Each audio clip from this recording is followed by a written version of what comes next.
Alright, so it's the 27th of March, 2015. I'm just going to film my bike ride to work. It's kind of a gloomy and dull morning with lots of clouds in the sky and not a lot of light. But it should be a good ride overall. It's also kind of windy. But hopefully you're able to hear me clearly with my microphone earpiece.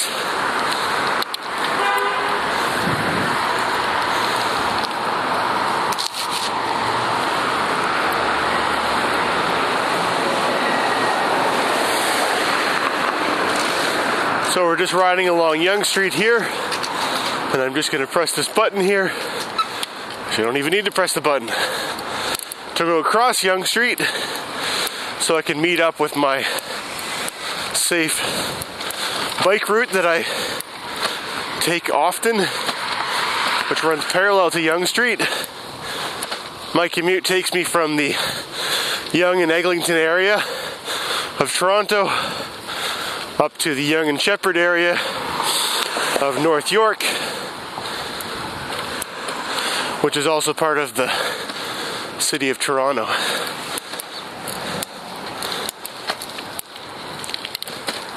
This road here we're on is called Duplex. If you've watched one of my commuting to work videos before, there's a good chance you've seen this road before.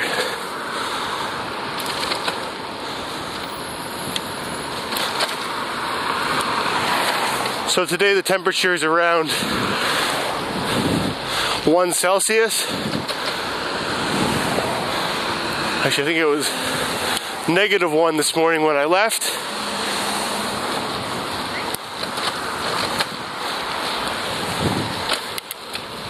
And apparently, according to the forecast, it's supposed to go down in temperature to -4 this morning. And it's actually, they say it's a 40% chance of flurries. So we might get a little bit of snow today. Although it really seems unlikely to me. It's actually really uncommon for the temperature to drop down in the morning. You know, usually whatever temperature it is in the morning is usually the low for the day, and then it'll just go up from there. But I guess with whatever's going on and up in the sky with clouds and things, I guess there's a storm coming or something, which is gonna bring in some cold air.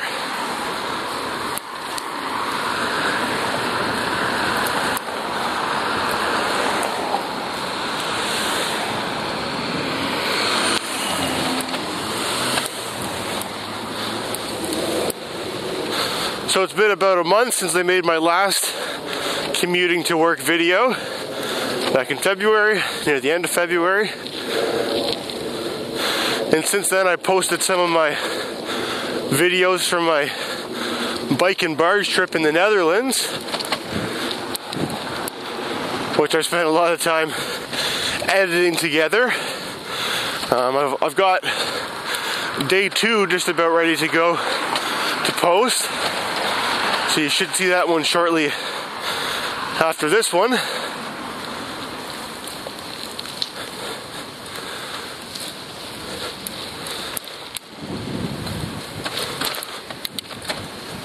Basically what I did while I was on my trip was I had the camera that I've got right now, and I had it mounted on the bike that I was using while I was in the Netherlands.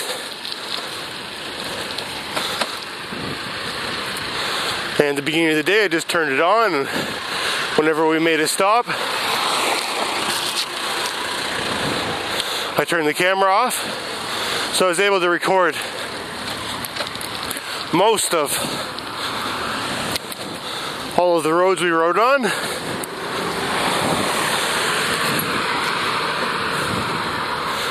But then when I got home, I then had about 3 or 4 hours of riding footage from each day, and it was difficult figuring out how I could post those in a way which someone would find interesting to watch, because watching 4 hours of just straight riding footage is a bit much for a 6-day bike trip.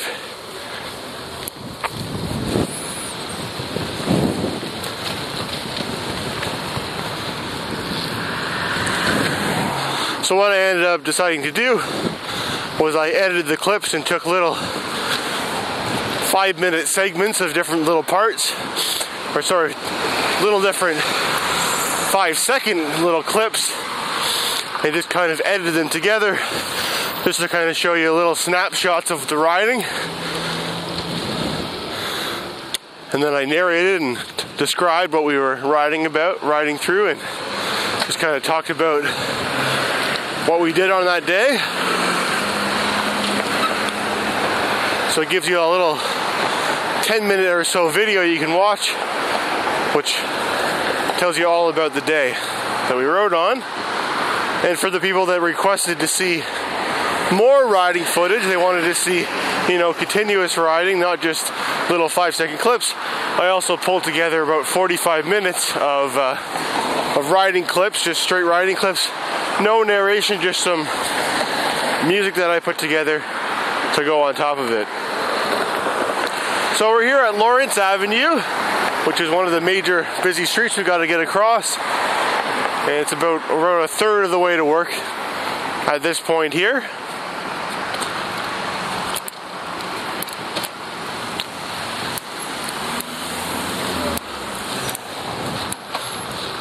And here is where Duplex changes names and becomes called Jedburgh.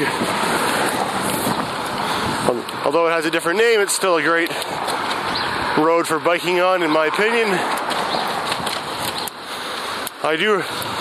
This winter I have actually been riding on Yonge Street for the majority of the time. I guess I'm becoming more comfortable riding on the busier street.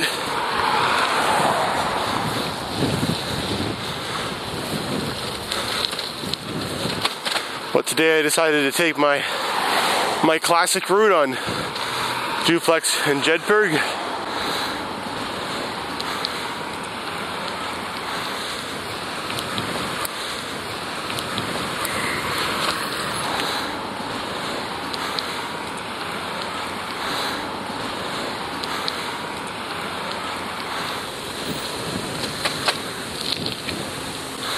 There's always lots of traffic on these roads though. Mostly traffic from parents picking up their kids or dropping off their kids from school. It's a shame that more parents and kids don't use active, healthy transportation to get to school. I really noticed the difference last week, which was March break for our schools, which meant that most of the schools were closed for a week for kids and teachers and everybody to get a break. And I really noticed that the roads, these roads in particular, were a lot quieter. It's like almost a whole different street. And my coworkers, which drive in from much further away on the big highways, they noticed a difference too, that the roads were a lot clearer, because lots of drivers aren't just parents driving their kids to work, driving their kids to school. Lots of adults also take vacation during the March break because they go away somewhere with their kids.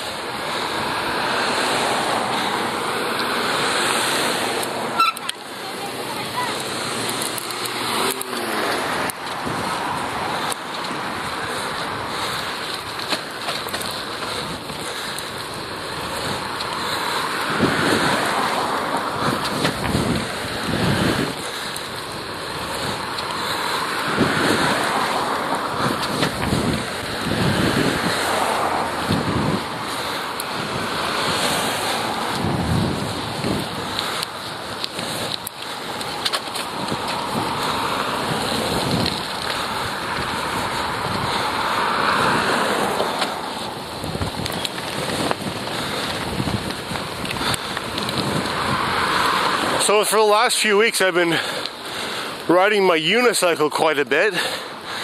Not using it for riding to work or anything like that, but I've been every evening after dinner just pulling it out and going for a little ride around my neighborhood and trying to improve at it. I got my unicycle around this time 6 years ago, back in the year 2010 or 2009, which was just shortly after my 20th birthday. And at the time I was living in Mississauga, and the neighborhood that I was in had all kinds of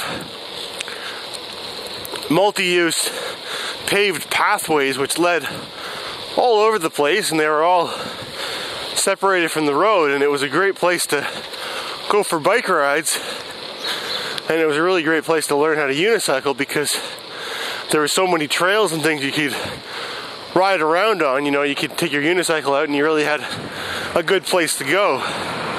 Since moving to Toronto, I don't pull it out too often because there's really not that many great places around where I live to ride it.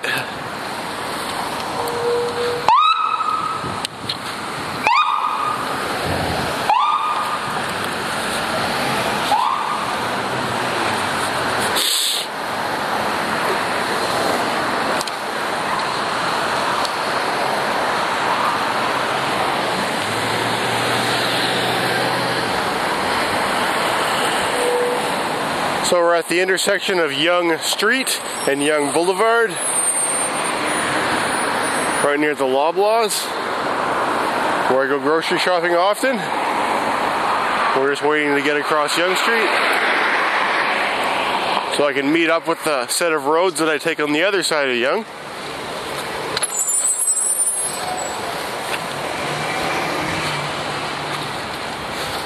And this intersection isn't very well designed for cyclists, so I get off my bike and I use the crosswalk.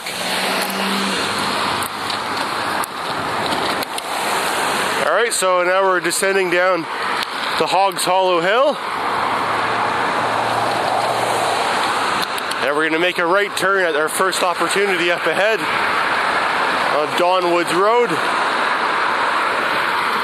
which there's some construction going on it, but hopefully it's open enough that I can still ride through. They've been doing a lot of work on this road for the last few years. They're always digging up little parts of pavement and doing stuff underground and then filling it back in. And you can see right now they've got these snow fences, these orange fences.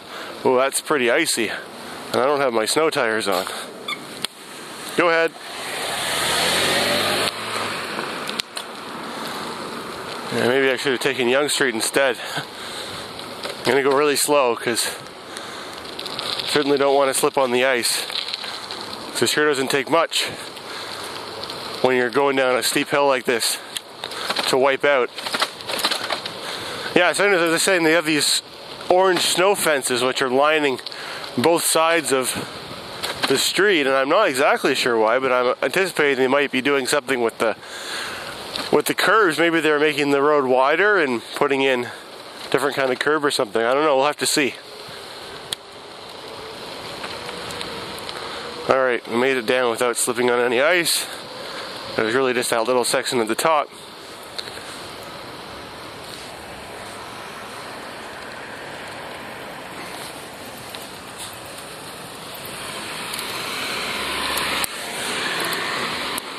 My voice recorder is making some funny noises in my ear.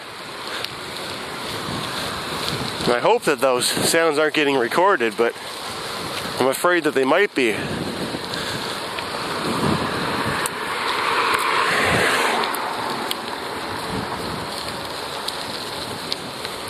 Had this voice recorder for about 2 years now.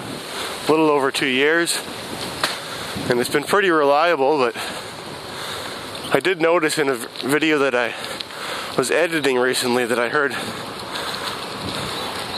So noise is similar to what we were just hearing there. I don't think it's related to the microphone part of it. I use an external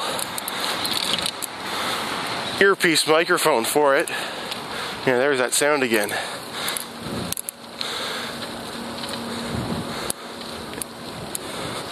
And the sound, that sound doesn't really sound like a conductivity kind of an issue. It sounds more like, I don't even know what, like a software problem.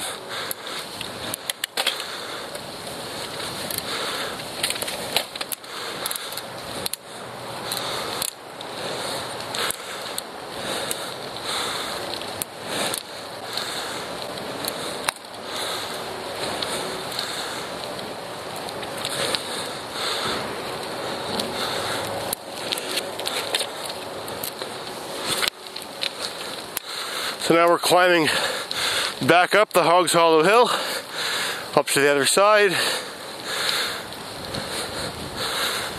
It's a slow, long climb.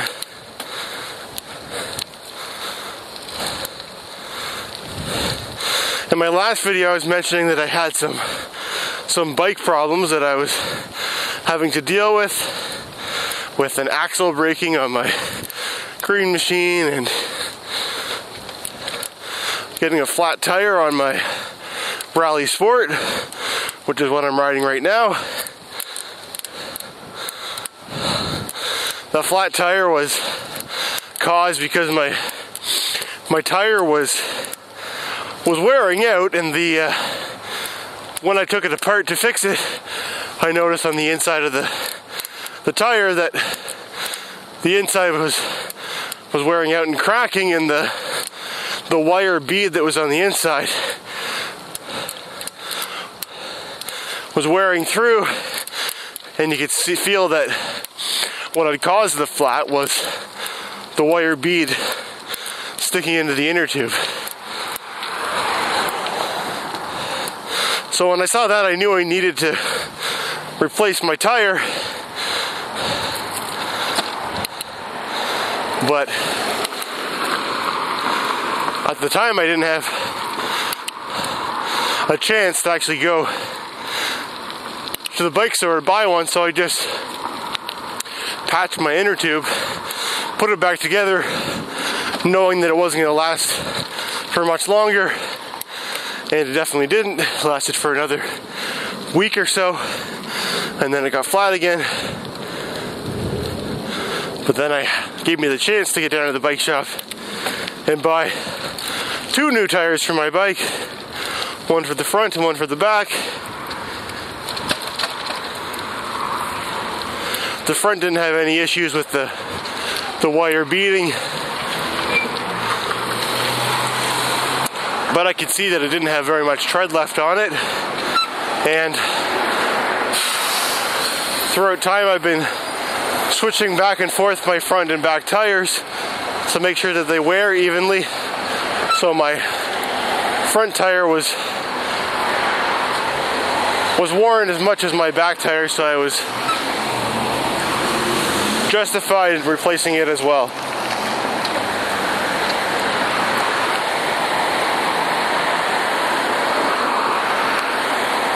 Alright, so we're just going to get across York Mills Avenue. Almost had my chance there, and then this Toyota Echo turned left, which spoiled my chance. And I don't think I'm quite... There's almost a big enough gap there, but I always wait and make sure that it's fully clear before going.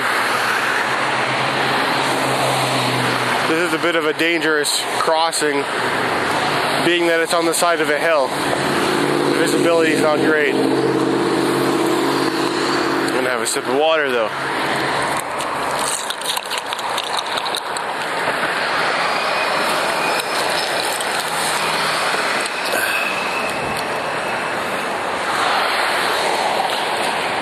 Alright, here we go.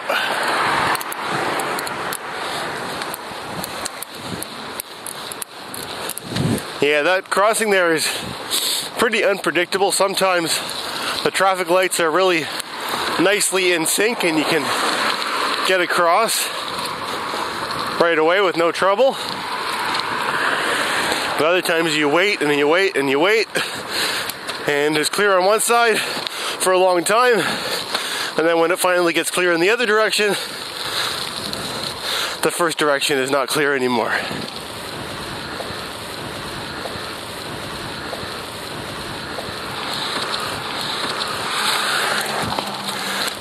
But as long as you don't mind being patient, it's still a good place to cross. Oh no, I want to show this property over here. They're excavating. So beside that big large house there, there's always been a big empty lot which sat beside it, and I always thought that was part of the lot from that big house. You know, just a really big lot with a pretty big house on it, but they just hadn't done any landscaping or anything on that section. But from the looks of it, it actually was a separate lot,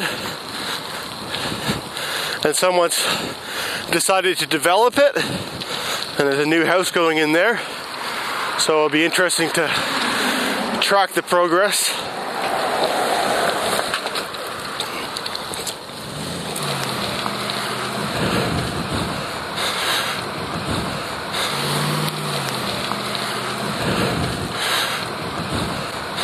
On my commute, I always see lots of different houses getting built, like the one behind that gray fence there. But in most cases, when there's a new house being built, they build it on the site of an existing house that's either too small or too old. The property owner buys it, demolishes the house, and then puts a big mansion castle in its place.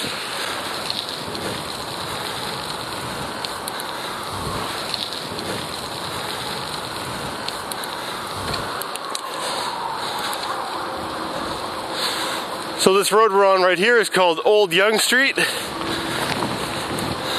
and right here it changes names and becomes called Upper Canada. Old Yonge swings off there to the left, but it has no exit, so we're going this way. And we're approaching the area where we got to cross over or under the 401, our biggest highway, busiest highway in Canada, and supposedly the busiest in North America as well. Massive highway with 8 or 9 lanes going in both directions, which goes across the top of Toronto.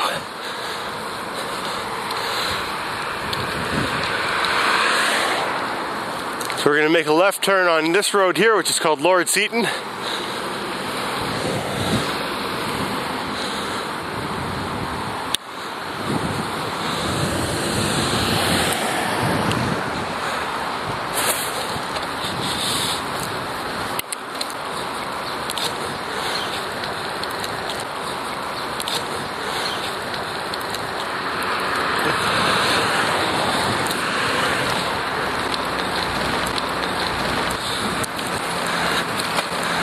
And then I'm gonna go onto this little sidewalk here,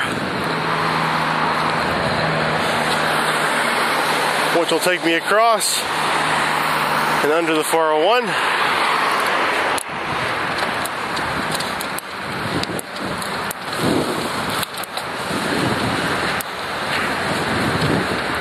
So another project which I've been working on quite a bit for the last few months, since December actually, was that I've been building my own ukulele, and I built it completely from scratch, not from a kit or anything like that. I bought the frets, the fret wire from eBay, And I bought the tuning machines also from eBay. But everything else is all just from a local hardware store, and it's all raw materials which I've turned into a musical instrument. And it's not complete yet, but it sure is getting close now. I just glued the fretboard onto the body last night. And it sure has been a fun project, but it's taken a really long time, a lot longer than I had anticipated from the beginning. I'm somewhat of an amateur woodworker. I have a fair bit of experience, but I never built anything like this before. But it's really been a fun challenge.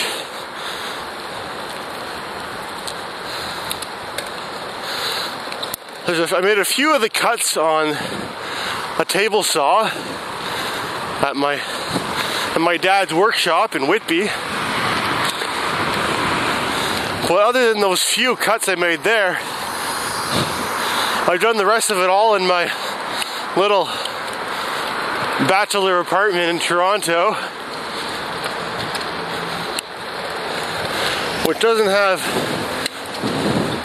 that many tools. I did invest in a small bandsaw specifically for this project because I don't have any power saws.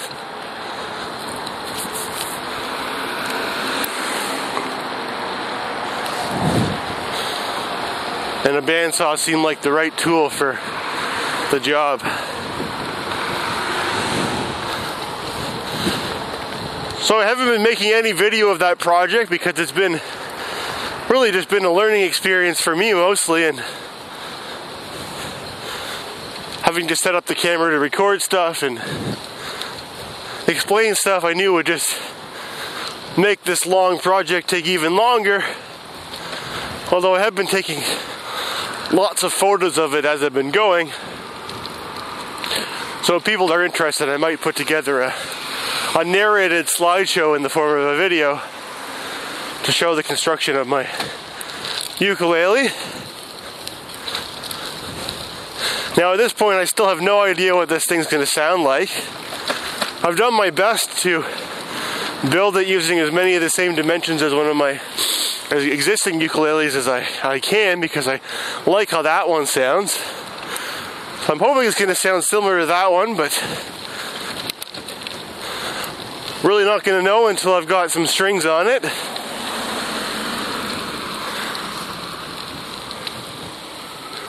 And then I'll find out whether all my hard work was worth it or not.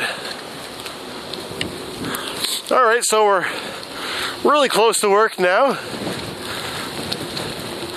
Just approaching Sheppard Avenue here, where there's a traffic light, which is what I use to get across.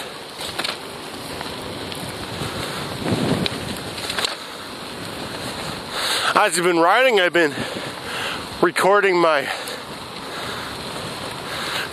location, the points of my trip into an application on my phone called the Toronto Cycling app.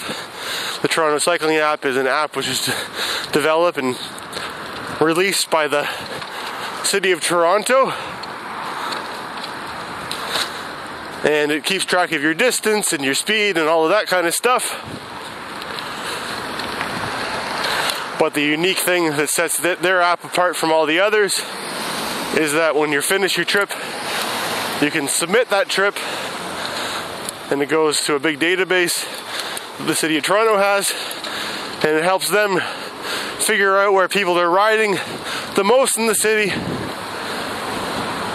So it's to your benefit to use it if you live in Toronto, so that the city knows that the places that you ride are important cycling routes. Anyways, I hope you've enjoyed joining me on my ride to work. The weather these days is getting really favorable for biking, so I encourage you to try biking to work. Please leave a comment and let me know what you thought, and thanks for watching.